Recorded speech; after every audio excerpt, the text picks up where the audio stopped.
Hi there, and welcome to another episode of the Glory England show. On this episode, we bring guests on board to manage England. Yes, and most of them have done something. I've seen them get a red card and they're sitting in the stand somewhere with me as the assistant manager, and I'll have to pull off their tactical wizardry on the pitch. I'll probably have them hollering in my ear. If you missed the first episode, we had Nick Madden on that show. On today's episode, we have Guido Merry, and he's going to join us. He's from strikerless.com, and we'd like to welcome Guido onto the show. Thanks, Daljit. It's always a pleasure to be here. This is great. So how do you feel about managing England? There's one nation overrated in Football Manager. It's bloody England, mate. But yeah, I'll go there. Yeah, I know England is in the game itself, right? If we play football, we've been playing Football Manager for a long time.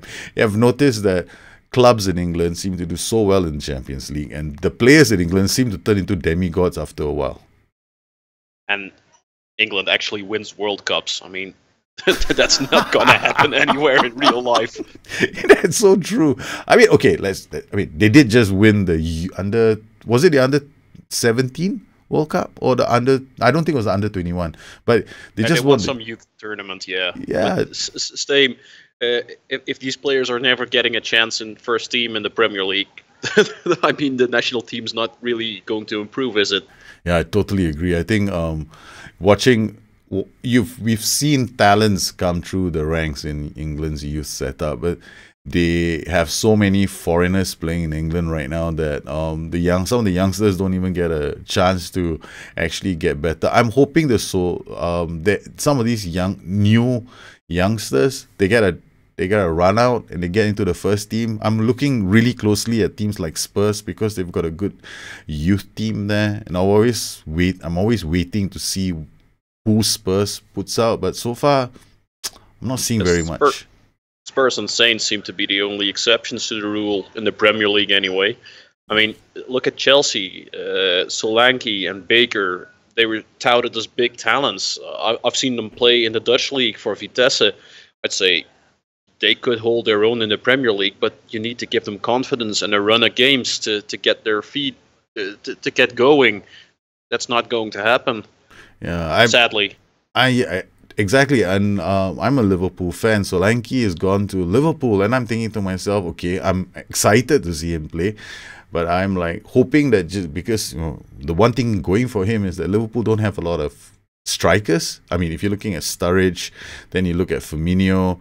We've brought in Salah, who's going to be a wide right, and if you look at the whole situation, I mean, Salah is going to play on the flanks. Whether it's on the right or on the left, I still don't know what's going to happen. But hopefully Solanke gets the run out and does okay for Liverpool. But since Sturridge is injured half the time, he'll get some games. But I'm just afraid he'll turn into another Origi. Looks brilliant at first sight and then goes to a big club and sits on the bench and disappears. That is definitely going to be that possibility, and I'm hoping that we can do something with England. I think England right now have played already. They've already played one match and they are top of the table. They beat Malta in the first game and they did okay. I mean, Nick Madden was on the show and he played a very unique 4-4-2. It was a 4-4-2 that had no team instructions. It was a 4-4-2 that had no play instructions except for the goalkeeper. The only person on the pitch who had any instructions was the goalkeeper. And what was interesting about that match was that some of the goals that England scored were typical. They were typical counter-attacking goals. So England actually ended up having very low possession numbers in this game, and they actually had low possession numbers. They were hitting teams on the break, and there was just a few passes before they would end up scoring the goal. How do you feel about playing a game with so few TIs and PIs? It can definitely work, but I'll be honest, it's not my style. But I know it can work. But we all have our personal preferences on aesthetics, and the type of game I like to see involves a lot of TIs and the odd PI. Okay. So Cool. yeah, Yeah, it's true because the good thing about playing this game is it you really get the sensation that uh, you can approach the game in many ways, right? You got players who love to play with lots of TIs, you got players who love to play with lots of PIs, and then you got players who go in there. Well, I'm just gonna let the roles breathe, see what they are, what they're capable of doing. It reminds me of actual managerial styles in real life.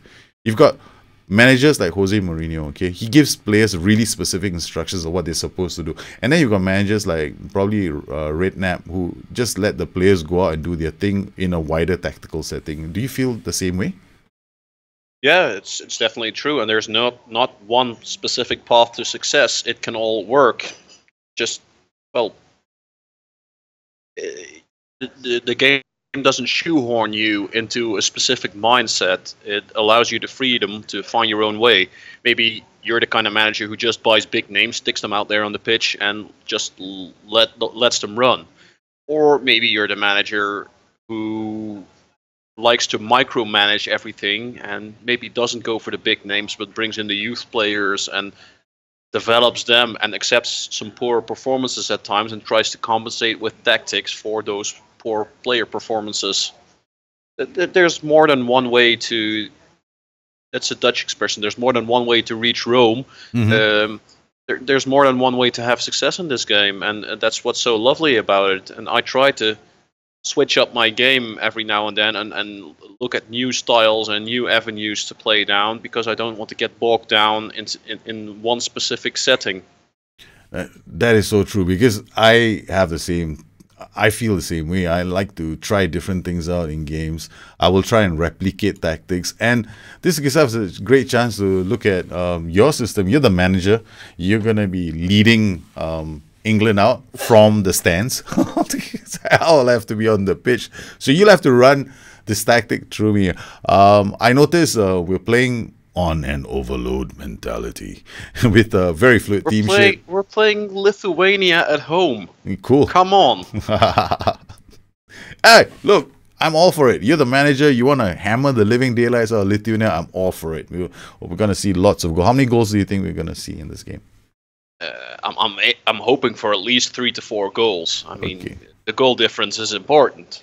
Okay, cool. So if you're looking at this tactic, let's just run through the overall team instructions to see how we want the tactic to play out. We've got what looks like on paper a 3-4-3. Narrow attacking 3-4-3. But how do you reckon it's going to come out? More like a 2, maybe even a 2-4 or 3-4-3? Well, in possession, you'll always have 3 men behind the ball. Okay. But the wing backs are actually key players here because they will bomb forward so much that at times it'll be a 3-2-5. Okay. With 5 men up front, and the 2 ball-winning midfielders are supposed to ensure ball retention. If the ball gets cleared, they're supposed to pick it up and bring it back in. And we intend to pin down Lithuania in their own half and just, try to get goals in. And having looked at Lithuania, because I like to do my homework, I can see they're more than likely to play a very deep defensive block, sort of a 4-5-1. That means we're going to need players up front. Okay. Because 2 or 3 forwards can't compete with 4 defenders, a defensive midfielder, and maybe 1 or 2 central midfielders dropping back. You're outnumbered. But with 5 on 5 or 6, I'd give us a pretty fair chance. So that was the basic mindset. The narrow formation is there because we want to dominate the central area of the pitch. That's where the action happens. That's where the goals are being scored. That's where we need to play. The wingbacks and the 3 central defenders ensure a wide enough spread to root out wide counterattacks. I'd say we're pretty good at that. Okay. What about okay, so the TIs, we've got retain possession, play out of defense, work ball into box, look for overlap, play narrower, push higher up, close down more. let me take a breath. Use tighter marking, use the offside trap, be more expressive, roam from positions, prevent short goalkeeper distribution, and dribble less. Okay, we're very, very specific with what we want the team to do. And let's take a look at some of the PIs in the team. So let's start with the defense first. What's your rationale behind choosing a stopper cover 3-man backline? The stoppers are supposed to engage the opposing striker. Regardless if he stays in the central area or goes wide, they need to engage him. Okay. Whereas the covering defender will stay behind the two stoppers and shuffle over to the side where cover is needed.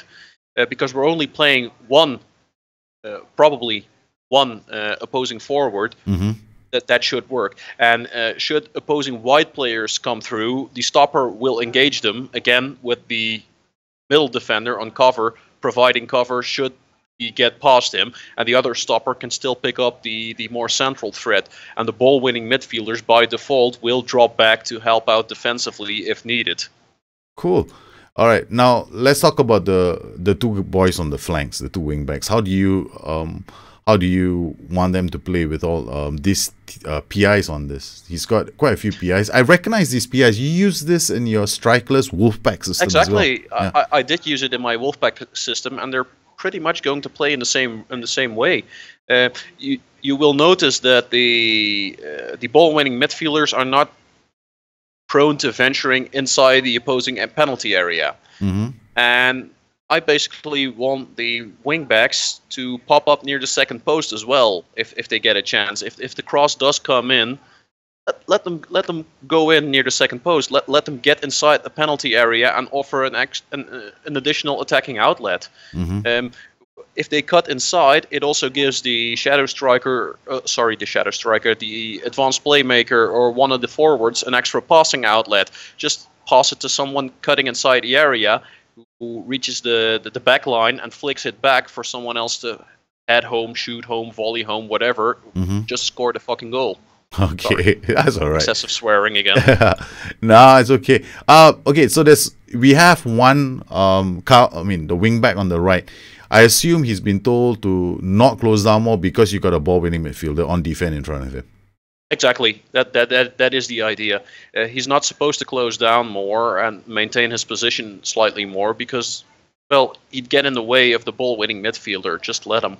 Okay, all Just right. let the midfielder do the work. Okay, cool. And so we've got a ball-winning midfielder on defense, and we've got a ball-winning midfielder on support. The only difference between the two of them is the fact that naturally one is going to be passing it shorter, and the other one has been given freedom to decide how he wants to pass the ball. Yeah, and it's a system I nicked from FM Football Manager, Oliver Jensen, who told me it's great for ball retention, and that's what we're looking at. I mean, those forward three can sort themselves out just fine. They've got support from the two wide men. If I'm going to commit even more bodies to the floor, it's just going to get congested. Leave them behind, let them pick up the ball, and just send it forward again, and we'll be fine. Cool. It makes sense because you've got two guys who are going to be closing down a fair bit. I mean, this is Lithuania, and they're probably going to be sitting back, so you're probably going to be in their half, putting a lot of pressure on them to try and build the ball back, build anything from defense. So the idea of having two very aggressive ball-winning midfielders who will be positioned. It's okay. He apparently is enjoying your moment on YouTube. What about the attacking playmaker, the one before the two strikers? How is he setting himself up? Well, the advanced playmaker is basically supposed to drop in the hole, receive the ball, and try to launch either the two central forwards or the wing backs bombing forward. I thought about using a trequartista in the similar position, but he's not that committed to defensive work. While I want the player in the hole to pressure the defensive midfielder on the opposing team and any players in the defensive midfield strata. So I've gone with an advanced playmaker there. Plus, it suits Dele Alli perfectly. So yeah, why ruin a good thing? Yeah, because this is a AP, right? The attacking play, the advanced playmaker. One of the things he is expected to do is dribble a fair bit with the ball. So once he gets the ball, he's going to attack players, and you've got him on roam, which gives him a lot of freedom to move around the final third. So we reckon, what kind of attributes will you be focusing on for the advanced playmaker? Well, if you had him in if you had to choose. The two forwards will pin back the defensive line, so he will have space to either go for a shot or go for a dribble or pick his passes. He's the creative heart and soul of the team, and he's given liberty to do as he pleases. Okay, cool. And he's a world-class player, so he should be able to do that. All right.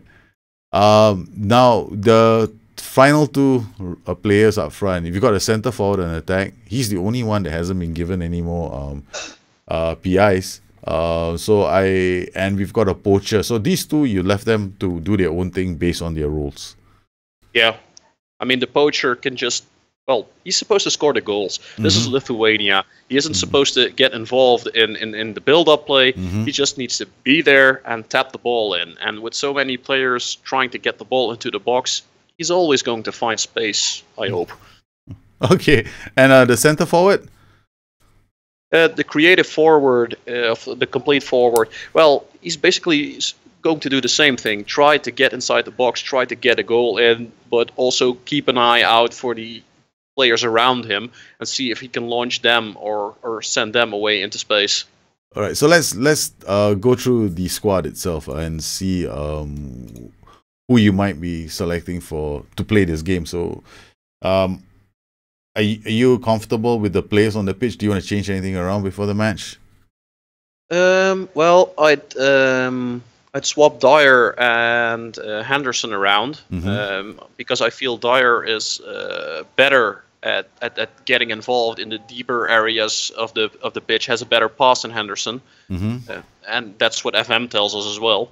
And at the back, Stone, Smalling, Cahill, I'd agree with that. Rose and Walker wide. That's one thing that bothered me about the England setup. There were no quality wingers. I mean, Sterling wasn't in the squad, but I wouldn't have selected him anyway because he's a traitor. But Lallana isn't an actual winger of sorts. I think he's more of a central player who likes to drift wide, and that only leaves us with Lingard, which wasn't enough to set up a proper 4-4-2. So this is a compromise because we do have those great attacking wingbacks.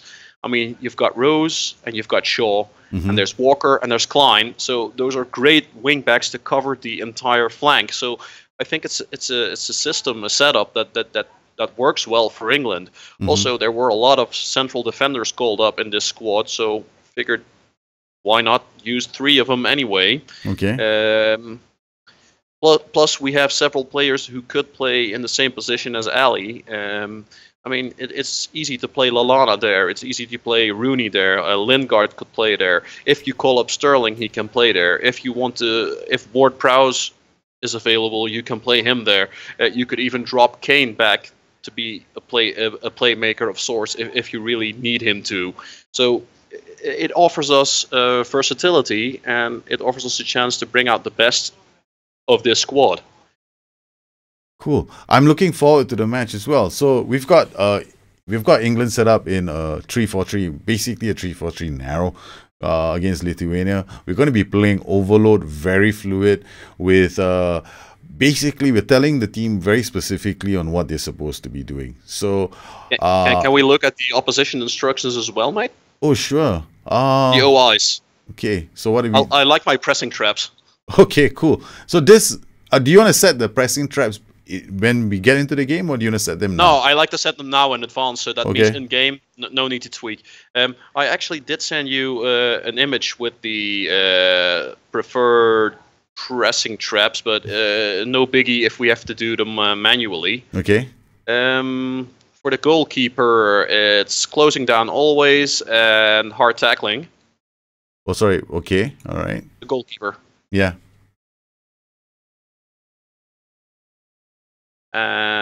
For the central defenders, all 3, always close down, hard tackling. All right. most teams don't play with a sweeper, so we'll just leave him be. Okay. There's no chance in hell they'll actually play with one. For the opposing wingbacks, always close down and show onto weaker foot. That's also the opposing wingbacks and fullbacks. Sorry, Okay. need to be more specific in what I say. So we're gonna close down and show onto weaker foot, right? No. You've just added the central defender. No, I mean yeah. the DR and DL. Okay. And the DC is so always close down and show onto weaker foot for the wide defenders.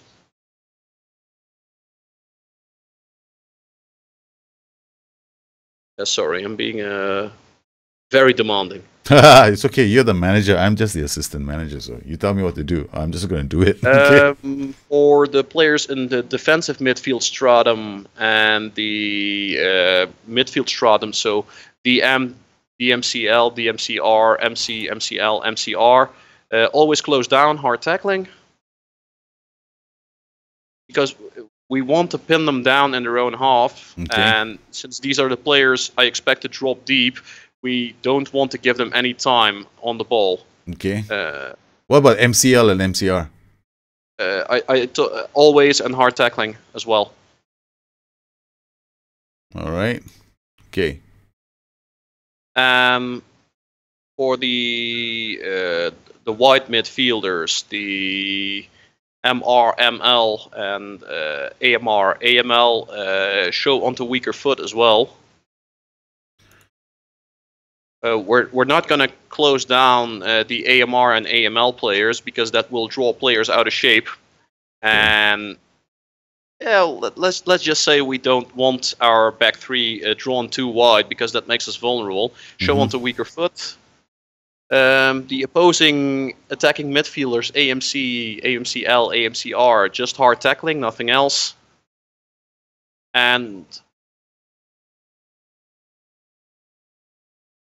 for all three forward roles, just tight marking, nothing else. No closing down on the forwards because, again, since I expect their forwards to drop deep, closing down heavily on them will draw our defenders out of position, which means if the opposing forward can get a quick flick on there's space for him to run into and receive the ball. And again, our defenders aren't the most fast ones, so that's not something we're gonna want.